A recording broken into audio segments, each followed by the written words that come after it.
Joseph. Somewhere on the Atlantic Ocean, 1939. 22 days from home.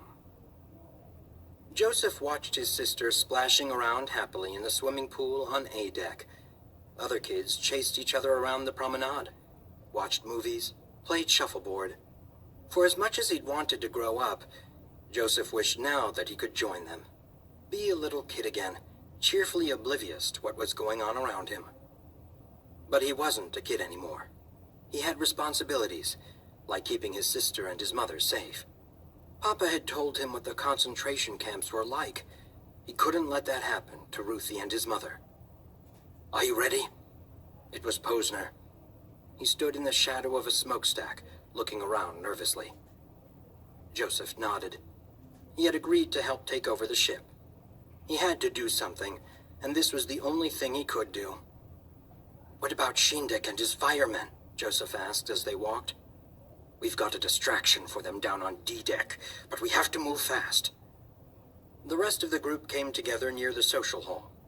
There were 10 men, including Joseph, and they all carried metal candlesticks and pieces of pipe. Some of the men were Papa's age, like Posner, and some of them were in their 20s. Joseph was by far the youngest. 10 men, Joseph thought. A minion. 10 Jews come together not to worship, but to mutiny. Posner put a small length of lead pipe in Joseph's hand, and suddenly the weight of what Joseph was about to do was very real. "Lead on," Posner said. Joseph took a deep breath. There was no turning back now. He led his fellow mutineers into the maze of crew corridors. Just outside the bridge, in the chart room where all the maps were stored, they came across Ostermeyer, the first officer. He looked up from the map cabinet with surprise, but before he could do anything, Posner and one of the other men grabbed him and pushed him through the door to the bridge.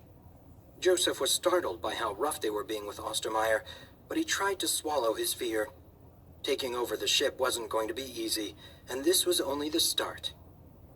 There weren't as many people on the bridge as there had been when Joseph visited, just 1 officer and 3 sailors.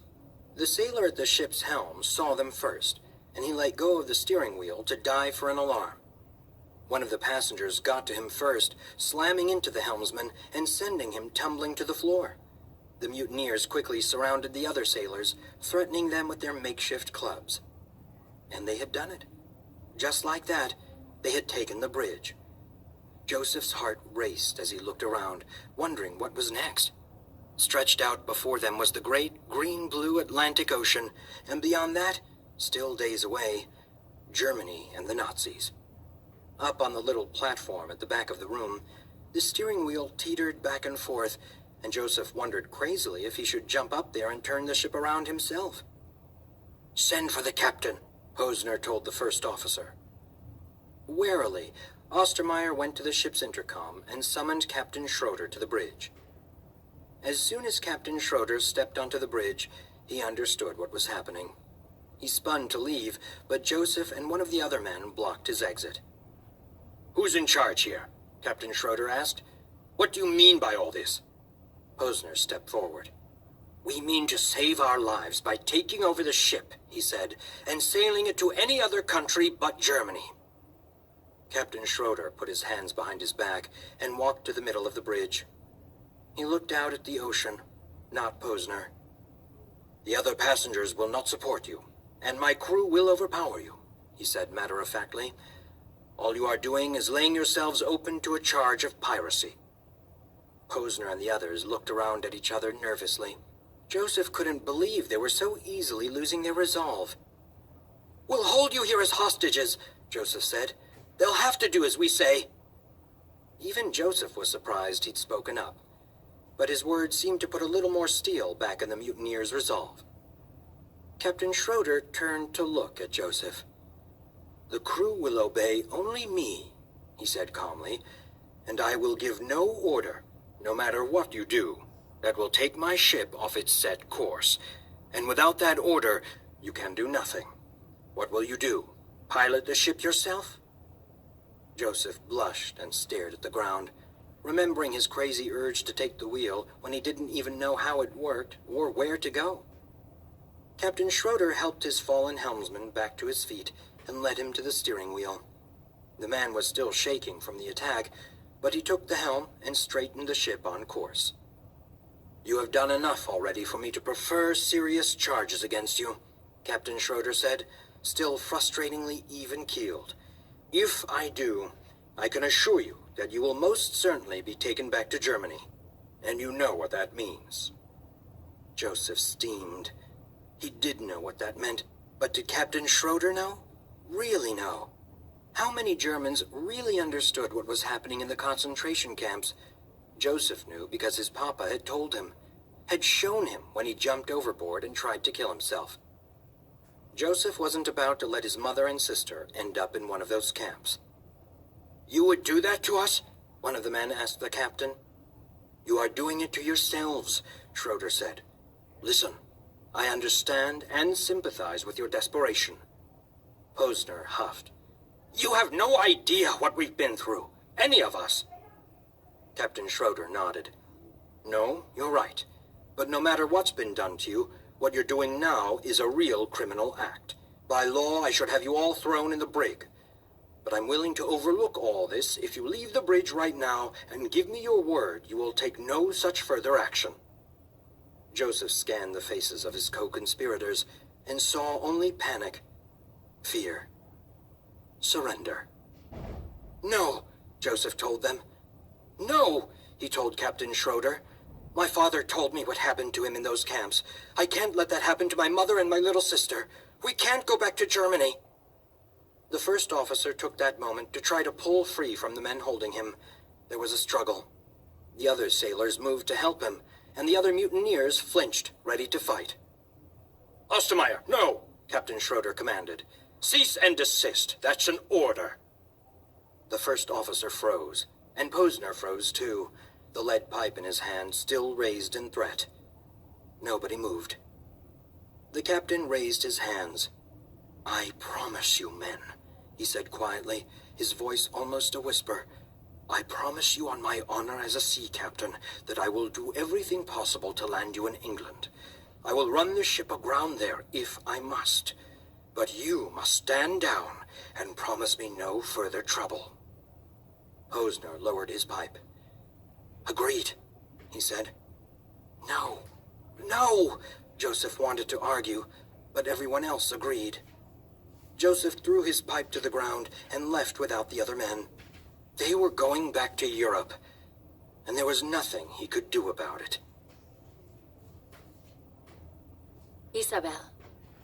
Off the coast of Florida, 1994. 5 days from home. They were going back to Cuba, and there was nothing any of them could do about it. So this was the last verse, Isabel thought. After everything they'd been through, after everything they'd lost, their climactic ending wasn't going to be climactic after all. Theirs wasn't a son cubano, with its triumphant finale. Theirs was a fugue, a musical theme that was repeated again and again without resolution. Their coda was to be forever homeless, even when returned to their own home. Forever refugees in their own land. The U.S. Coast Guard had found them. "Geraldo," Isabel's mother said. But Papi didn't answer. He sat frozen with all the others as a bright white searchlight clicked on. A ship motor, a real motor, attached to a real propeller, roared to life. "Geraldo," Mommy said again. "It started." "No," he said. "It's over. For all of us. They're going to take us to Guantanamo." The searchlight swung around toward them. "No," Mommy said, hands on her bulging stomach, her voice tinged with alarm. "No, I mean, it started. The baby's coming." The head of every single person in the little boat turned in surprise. Isabel sat down with a splash in the water. She didn't know what to think, how to feel.